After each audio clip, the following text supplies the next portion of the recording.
What's up, humans? My name is David, and I help people develop self-awareness, and today is the last of 5 videos introducing you to the who, what, where, when, and why of meditation.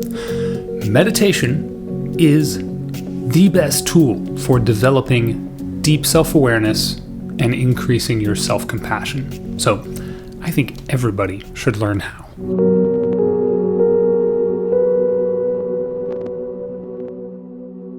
So, why should we meditate? Usually, when people promote meditation, they bring up stress reduction, which is fair, and then they say something pretty vague about how it will, totally change your mind, dude. And now, to be fair, the reasons that meditation is good for you are actually pretty difficult to talk about. This is largely because meditation is a non-verbal, embodied activity. You sort of have to feel your way, maybe similar to learning how to ride a bike.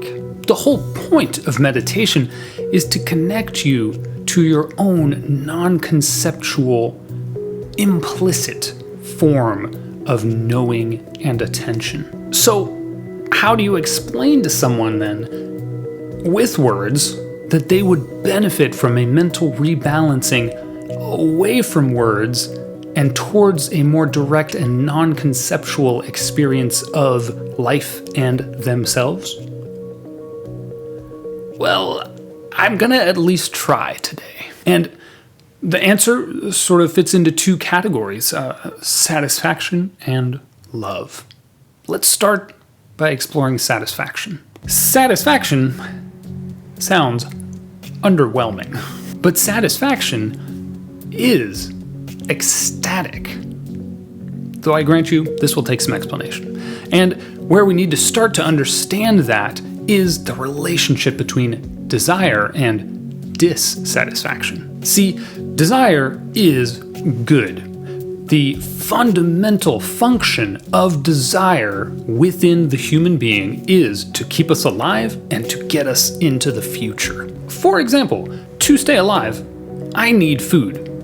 Therefore, I want food. That's a desire. And also, to stay alive, I have to not get killed. Therefore, I want to stay away from danger. That's also a desire. Additionally, there's safety in numbers, and there is creativity and innovation in community.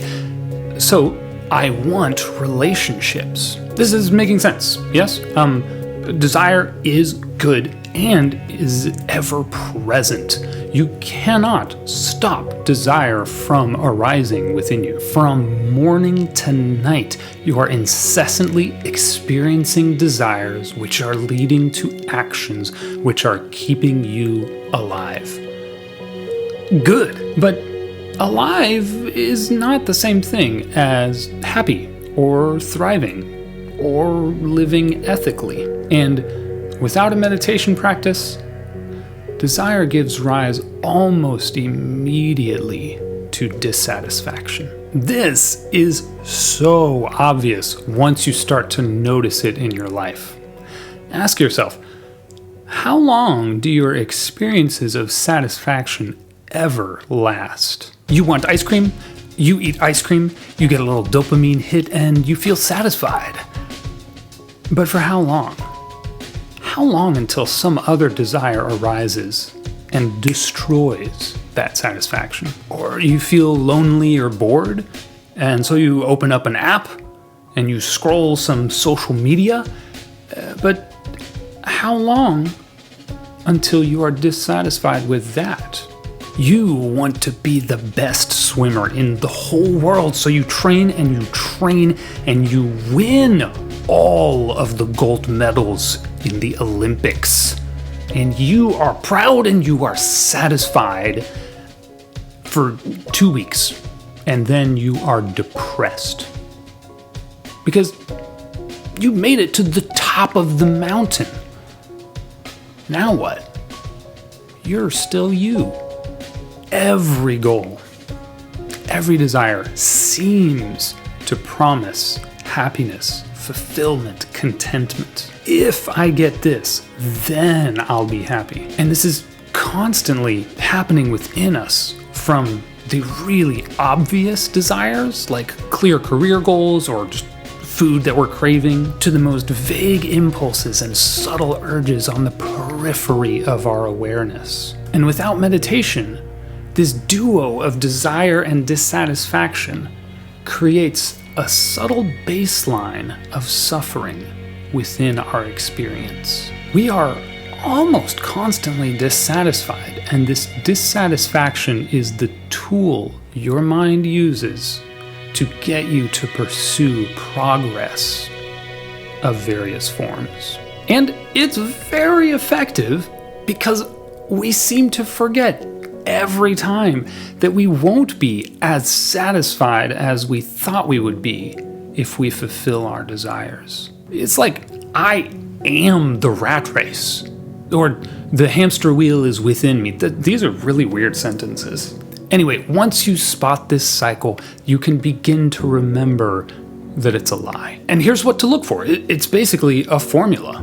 Goal, then happiness. Once I get or achieve X, then I'll be content, happy, satisfied. Anytime you notice a thought like that, sit with it, observe it, question it. I think if I get this thing, or if I change that, or if this part of society was different, then I'd be happy. Question it. Oh, really? Am I just not allowed to be happy right now? Meditation not only enables you to spot these thoughts of conditional happiness, but actually in time empowers you to simply exit the hamster wheel entirely. All right, short time out, because by this point, I suspect that most of you have probably within yourselves experienced a part of you that is resisting this message. Perhaps at some point through the course of this video, you've found yourself thinking, what, am I just gonna not have desires and ambitions anymore in my whole life? We would never get anything done in the world. We all have this little voice, but if you recall from the beginning of the video, I said desire is fundamentally good, but similar to our narrow form of attention, it's a little compulsive. It has trouble seeing outside of its own prescribed agenda. It is not the big picture form of attention. And so just to clarify and make it a little more precise, meditation doesn't turn you into Spock, it doesn't turn you into an unfeeling robot, it doesn't rob you of ambitions and desires. It brings peace with what is. It brings you in touch with real reality. And over time, you gain better awareness of your desires as they arise within you and as they fall away. And it enables you to simply choose, I do want to ride that particular wave. I think it will result in good fruit. Or to say, that desire looks like it's headed in a bad direction. It initially feels terrifying to let go of desires. Maybe even impossible. And think back to the primary function of desire. It is to keep us alive. So at a certain sort of biological level, desire is a matter of life and death. So it makes sense that it's difficult and scary to let go of desires. But like I said, as you sit in meditation, you start to see desires of all sorts arise and in time, quite simply, just fall away.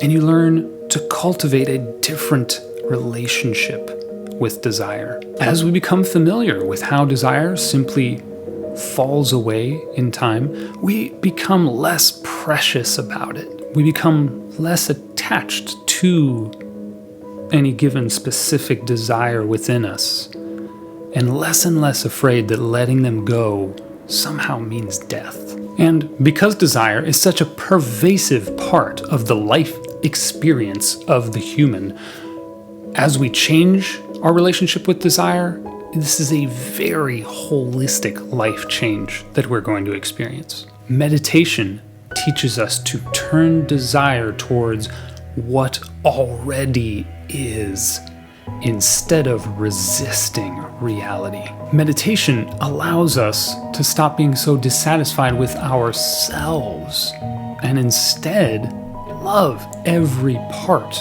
of ourselves and every step of the journey that has brought us to this moment. To our ears, dissatisfaction sounds like a mild bummer, and in theory, satisfaction sounds boring, sort of perhaps like we're just settling. But in practice, when we address the baseline of suffering that is caused by dissatisfaction operating within us, the result is an overwhelming experience of peace, of love. You can learn to love your life just as it is. Now, as I've discussed elsewhere, there is sort of this voice within us which calls into question the validity of pursuing self-love.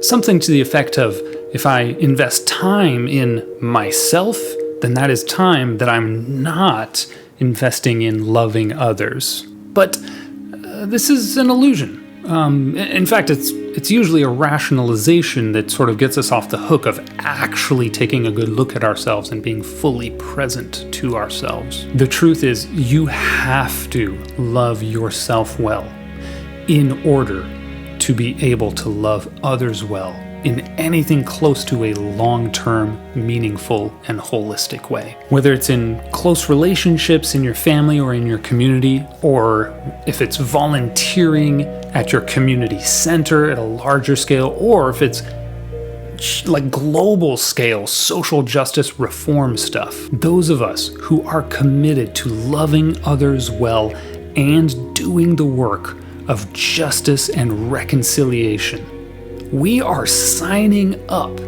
to bear the burdens of this hurting world. Being part of the solution is going to cost us. It hurts to forgive your spouse. It hurts to give time and money to sacrifice for your neighbor. It hurts to love your enemy. But if we are called to show up, if we are called to stand up for the oppressed and the helpless, if we are called to the ministry of reconciliation, then we need to know how to not burn out. Because there is a lot of work to do. If the body keeps the score, then we need to know how to tend to our own trauma and our own pain if we're going to help others with theirs. We must mature and grow in love and not constrict around our egos in fear. What's it like when someone loves you? They get to know you. They ask you questions. They sit with you in your pain, and they are present to you. They are a safe enough presence that you can actually let your guard down and let them see you as you really are. You get real with them. You let them see your desires and your fears. And as you change, they let you. They encourage you to become your deepest, truest self. So if you're new to this self-awareness, self-compassion thing, this may sound a little bit weird, but you can learn to love yourself much in that sort of way. Get to know your mind. Learn to be truly present to yourself. In time, you will be able to face your fears and your wildest dreams. You will be able to let yourself change and be transformed by love. Alrighty, my friends, I hope that was helpful.